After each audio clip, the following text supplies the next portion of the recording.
Good morning students. Again probability part 5 यानी कि union के बाद इंटरसेक्शन। यूनियन मतलब एडिशन थ्योरम एंड इंटरसेक्शन मतलब मल्टीप्लिकेशन थ्योरम ऑन प्रोबेबिलिटी। तो आज हम बात करने जा रहे हैं मल्टीप्लिकेशन थ्योरम के ऊपर। समझ लीजिए। Next topic is multiplication theorem on probability। प्रायिकता पर गुणन प्रमेय की मल्टीप्लिकेशन कहाँ यूज करते हैं। जिस तरीके से यूनियन के अंदर दो केसेस थे वैसे ही इंटरसेक्शन में भी दो केसेस थे। Case first, when events are independent। Independent याद आया, हम पहले डिस्कस कर चुके हैं। The events which are not depend on each other. और इसके लिए मैंने क्या बताया था, P A intersection B is equal to P A into P B. भाई जब वो आपस में कनेक्टेड ही नहीं है, जब उनमें डिपेंडेंसी ही नहीं है, तो दोनों के एक साथ होने की प्रोबेबिलिटी इज इक्वल टू पहली हो जाए एंड दूसरी हो जाए। Just get multiply multiplication. And जब डिपेंड हो तो इसके लिए कंडीशनल प्रोबेबिलिटी आती है। तो हम नेक्स्ट इसके बाद वाले टॉपिक में पढ़ेंगे सिर्फ फॉर्मूला। when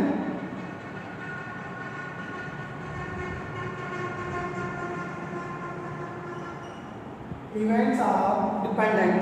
तो डिपेंडेंट में क्या हो जाएगा, देखो A intersection B is equal to, अगर A अपॉन B आए तब तो नीचे वाले से मल्टीप्लाई कर दो, B से कर दो। और अगर B अपॉन A आए तो A से मल्टीप्लाई कर दो। इसके बारे में डिस्कस जस्ट इसके बाद करेंगे। नोट कर लीजिए इसमें।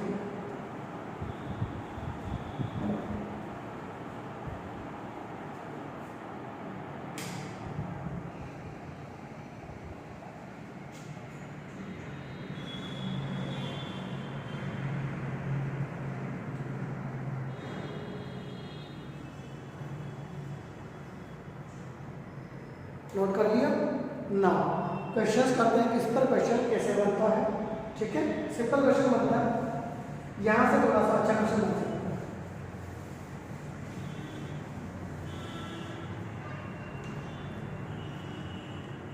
जैसे हमने क्वेश्चन लिखा, if a coin and a dice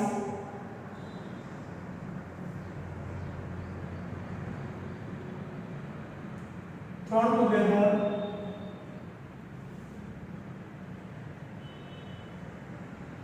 then find the probability that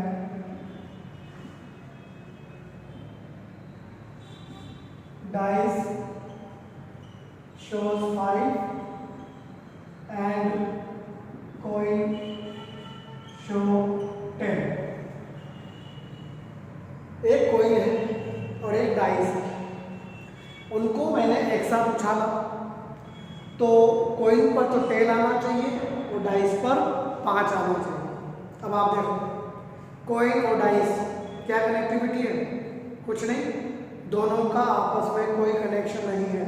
कोई किसी से बात नहीं करता कि आप तो ये ला मैं वो लाऊं ना। इंडिपेंडेंट, इस पर भी आना चाहिए एंड का मतलब मल्टीप्लाई, एंड का मतलब मल्टीप्लाई। दोनों की प्रोबेबिलिटीज आप जानते हैं, डाइस पर 5, कॉइन पर 10। सो आंसर इज, आई बात समझ में। तो इंडिपेंडेंसी वाले क्वेश्चन टफ नहीं होते, सिंपल होते हैं। एक क्वेश्चन कल वाले टॉपिक पे करवा रहा हूँ, जो अगर आपको याद हो तो एक नोट लिखवाया था मैंने इंडिपेंडेंट इवेंट्स वाला, उस पर क्वेश्चन लिखो।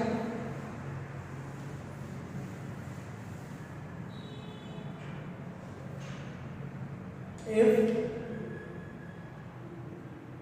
3 students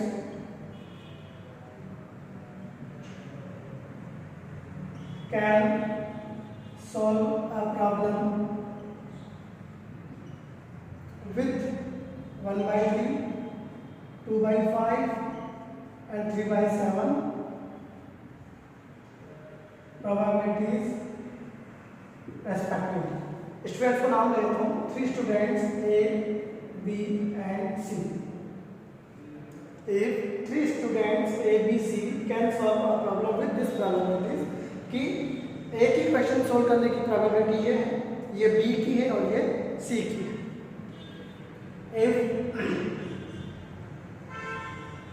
they solve a problem independently,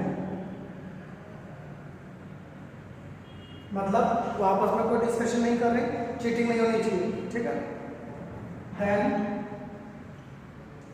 find the probability that question has been solved. इस बात की क्या प्रोबेबिलिटी है कि क्वेश्चन सोल्व हो जाए। 3 बच्चे कर रहे हैं, इंडिपेंडेंटली कर रहे हैं, आपस में किसी तरह का कोई डिस्कशन नहीं हो रहा है, किसी की किसी से बात नहीं चल रही है, तो इस बात की क्या प्रोबेबिलिटी है कि क्वेश्चन सोल्व हो जाए। सोचिए, 3 बच्चों को मैंने क्वेश्चन दिया, सोल्व कर रहे हैं। अगर उन 3 में से किसी एक ने किया, यानी बाकी 2 से नहीं हुआ, तो भी क्वेश्चन हो गया। कितने केस बने?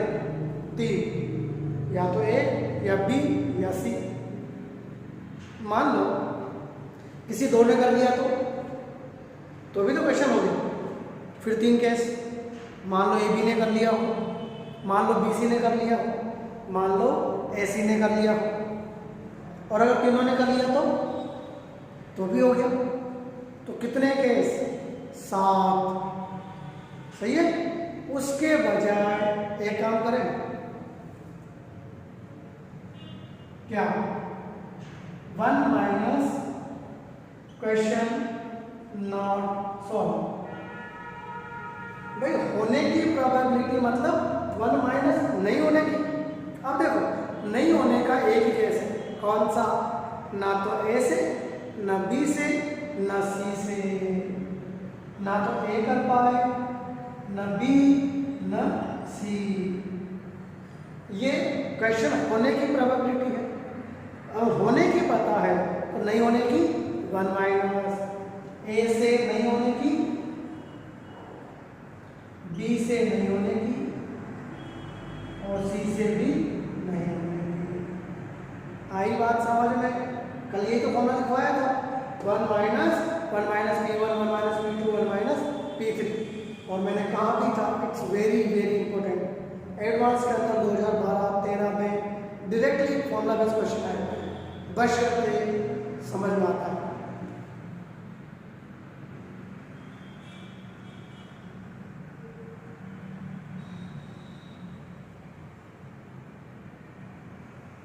One minus 8/35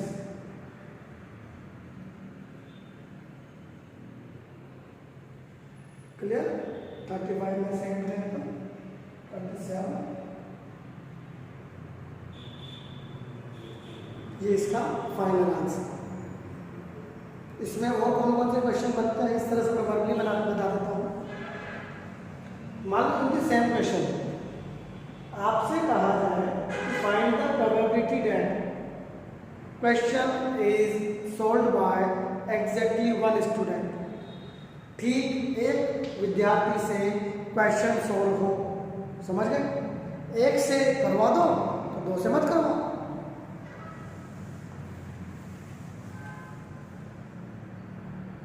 Question has been solved by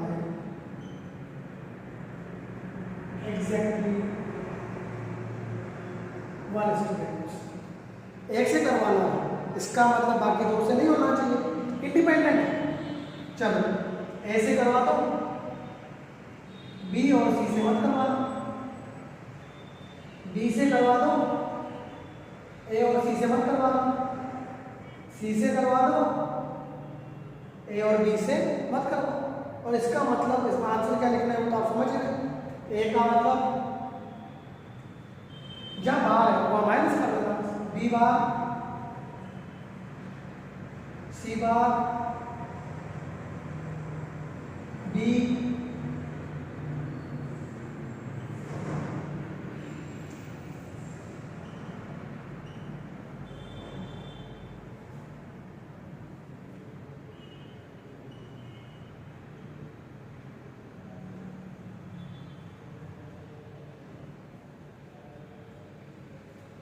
solve तो आप इसको करेंगे, इतना छोटा मोटा काम आप कर सकते हैं। मान लो वो कहते हैं question solve bye exactly 2 students, अब वो आपको होमवर्क करो, ठीक 2 से होना चाहिए, ए और बी से करवा लेना, सी से मत करवाना, बी और सी से करवा लेना, ए से मत करवाना, ए और सी से करवा लेना, बी से। Question solve by all the students, तीनों से करवा लेना। Question solve by at least 1 student, कम से कम एक से भी हो सकता है, 2 से भी हो सकता है, 3 से भी। 1 माइनस 0 जो इससे पहले वाला हम कर चुके हैं, राइट। एटलीस्ट 1 माइनस 0 जो भी इससे जस्ट पहले जो हमने किया था, 27/35 आंसर आया था। तो इसके अंदर जो भी पूछे आप बता देना, राइट। नेक्स्ट क्वेश्चन,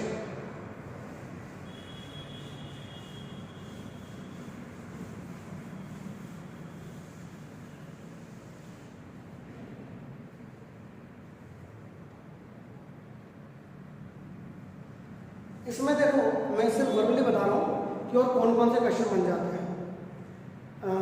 शिकारी वाला बन जाता है, हंटर वाला, कि एक हंटर 3 निशाने लगाता है,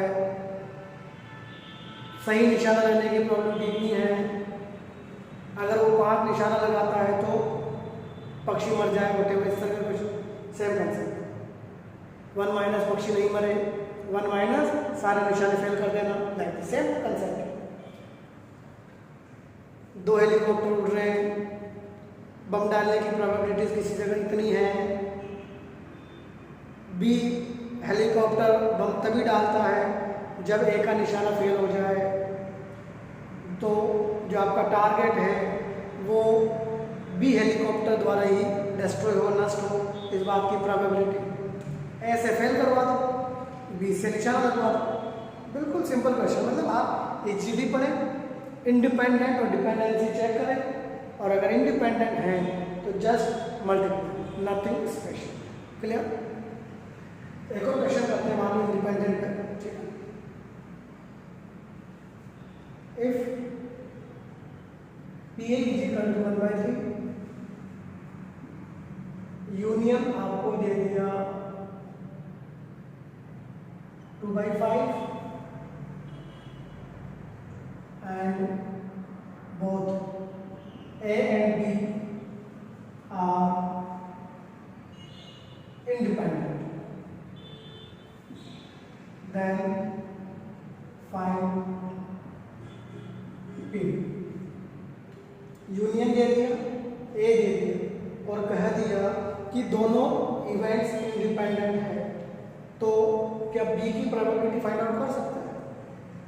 चेक कर लेते हैं। यूनियन दिखा, तुरंत दिमाग में यूनियन वाला फॉर्मूला आएगा जो हम बड़े अच्छे से जानते हैं। यूनियन वाला फॉर्मूला बोलो,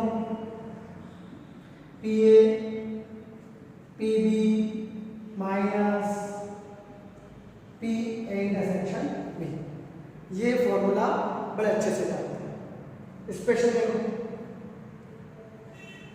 ए और बी इंडिपेंडेंट है, अगर ए और बी इंडिपेंडेंट होती है तो इंटरसेक्शन कितना हो जाता है, P A into P B लिख दो और वैल्यू डाल दो, डाल दो। येलो येलो ये मैंने मान ली है, इसको मैंने x मान लिया। P A into P B, P A into P. Clear? बोलो, क्या नहीं कर सकते इसको? बिल्कुल कर सकते हैं। 1 - 1/3 हो गया 2/3x, ये हो गया 2/5 - 1/1/।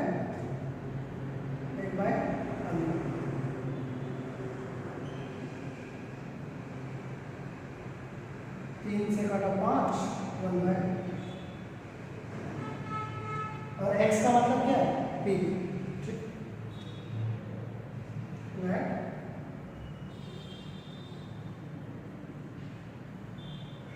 आई बात समझ में? जस्ट फॉर्मूला अप्लाई किया, इंटरसेक्शन की जगह पी ए इंटू पी लिखा। क्यों लिखा? बिकॉज इंडिपेंडेंट है, स्वतंत्र घटना है, जैसा कि अभी थोड़ी देर पहले हमने डिस्कस किया था। राइट, नोट कर लीजिए।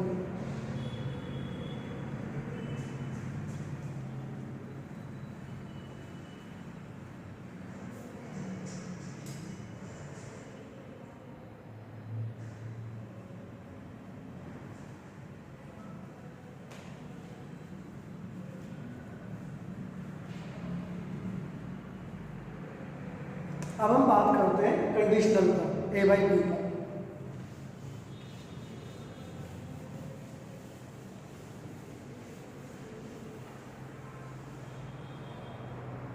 तो next topic is conditional probability. बोले तो प्रतिबंधित प्रायिकता। प्रतिबंधित प्रायिकता यानी कंडीशनल प्रोबेबिलिटी का फॉर्मूला जैसा कि हम डिस्कस कर चुके हैं, ए बाई बी 3 तरीके से लिखा था।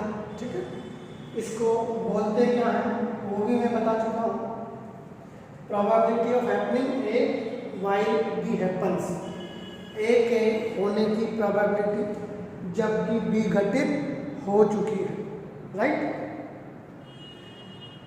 क्वेश्चन पढ़ोगे आपको क्या पता चल जाएगा कि 2 इवेंट्स के बारे में उसने बात करी होगी। एक के बारे में इंफॉर्मेशन आपको देगा, लाइक गिवन डेट, हमें ऐसा पता है, ऐसा पाया गया, इट इज फाउंड डेट, इस तरह से।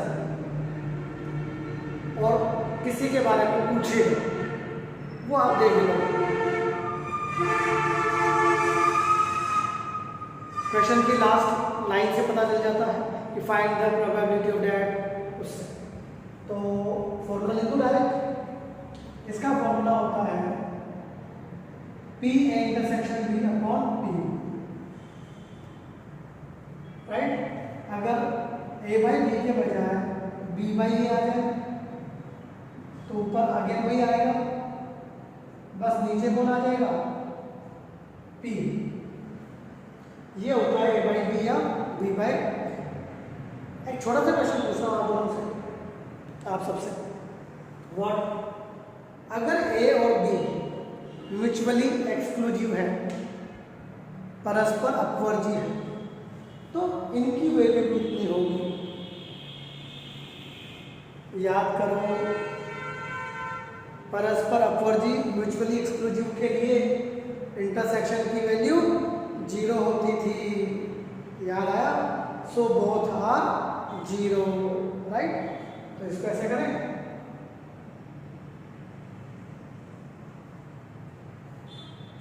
Zero for mutually exclusive events, 0 for mutually exclusive events. Right, वापस अगर ए और बी इंडिपेंडेंट है, स्वतंत्र, तो ये कितना, ये कितना।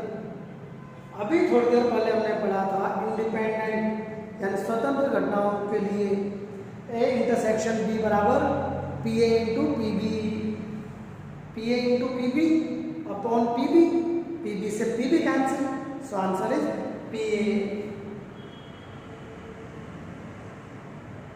फॉर इंडिपेंडेंट इवेंट्स,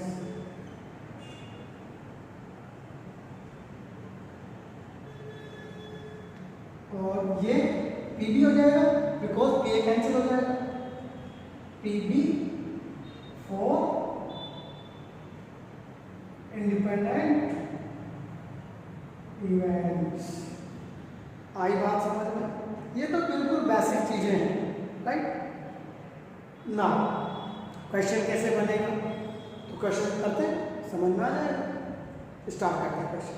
फॉर्मूला याद रखिएगा अच्छे से, ए बाई बी इंटरसेक्शन अपॉन नीचे वाला, इंटरसेक्शन अपॉन नीचे वाला, क्लियर? चलिए क्वेश्चन और कीजिए।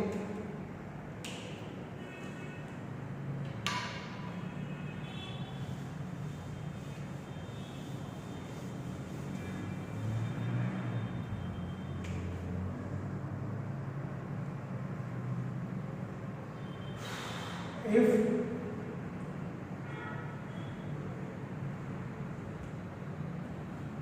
two die are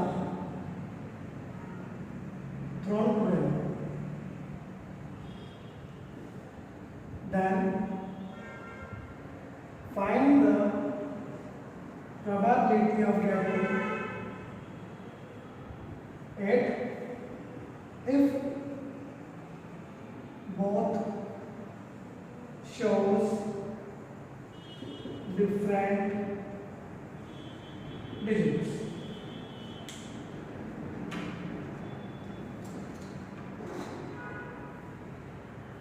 दो डाइस, दो पासे, दो पासों को एक साथ फेंका जाए तो 8 आने की प्रोबेबिलिटी पूछिए। अगर इतना सा क्वेश्चन होता तब तो वो हमें चुटकियों में आता है, उसके लिए तो हमें पेन ही नहीं चलाना पड़ता। याद आया कुछ? 8 कब कब आता है? 2 6 6 2 3 5 5 3 4 4 5 बाय 36, ठीक है।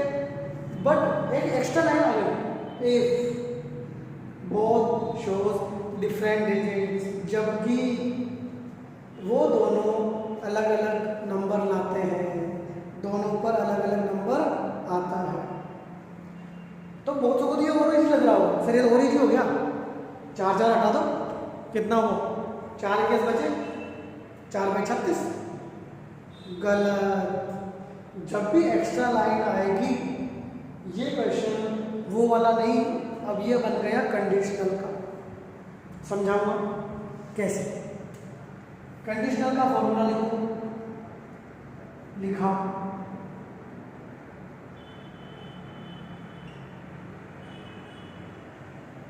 ए क्या होता है? जिसकी प्रोबेबिलिटी पूछी जाती है। बी क्या होता है? जो हो चुकी है। हमने इसको पढ़ा, find the probability of getting 8 आने की प्रोबेबिलिटी पूछी है।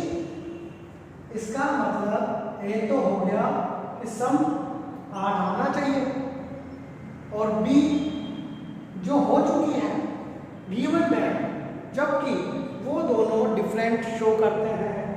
बी डिफरेंट डिजिट्स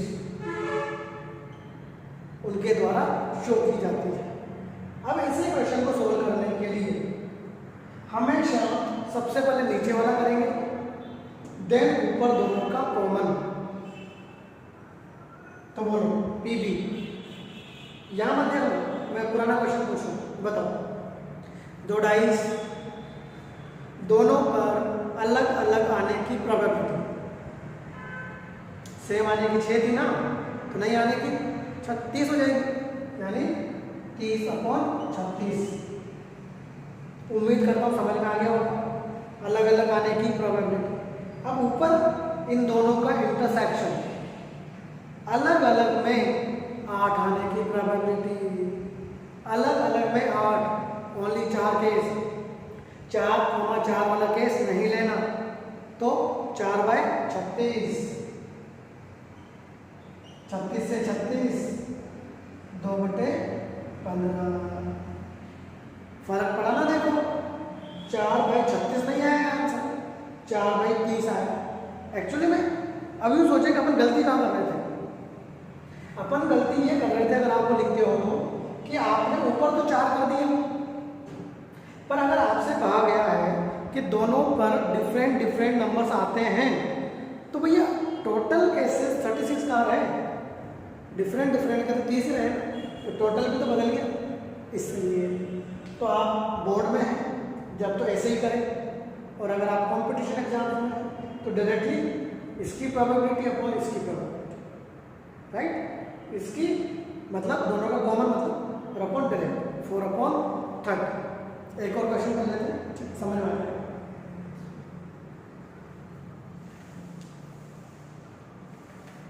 शॉर्ट में लिख देता हूँ, if one card is drawn, कहाँ से निकालना है इतना तो आप समझ ही जाएंगे। Find probability that it is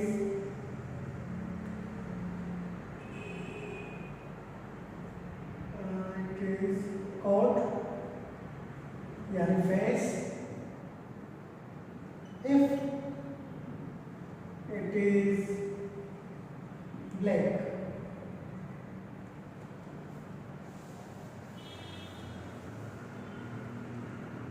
पहले करते हैं डायरेक्ट, फिर ऐसे करते हैं। चलो डायरेक्ट करते हैं। एक कार्ड निकाला, उसके फेस कार्ड होने की प्रोबेबिलिटी, जबकि यह ब्लैक है, ब्लैक 26 26। कितने ब्लैक फेस होते हैं? टोटल फेस कार्ड होते थे 12 out of 6 are red and 6 are black, so black faces are 6, so answer आना चाहिए 6/26। Am I right or not? You get directly via method A, जिसकी probability पूछी है, जो हो चुका है,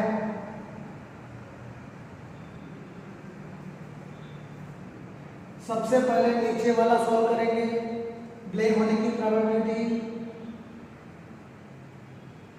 ना, ऊपर दोनों का कॉमन ब्लैक फेस बोले तो 6, 52 से 52 कैंसिल, आंसर इज 6 से 6 मत काट देना, 1/2 आ जाएगा, 3/13 नोट कर लीजिए।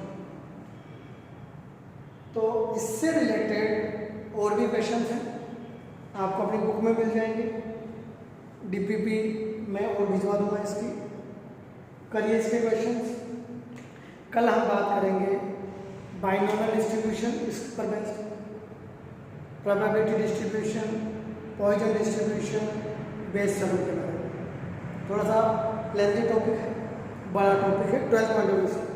11th में ये यहाँ तक ही होगा, 11th में ये यहाँ तक ही है, 12th में ये सारा कुछ है, राइट। 11th वाले बच्चे चाहें तो इसे यहाँ तक पढ़ लें तो भी आपके बहुत अच्छा लगेगा। पूरे आप 11th की बुक उठा लीजिए, सारे क्वेश्चंस कर लीजिए, हो जाएंगे क्लियर। लेकिन पीएनसी थोड़ा पहले पढ़ना पड़ेगा। और कुछ कोई भी डाउट्स है कमेंट में बता दीजिए, व्हाट्सएप पे बता दीजिए। Okay, thank you.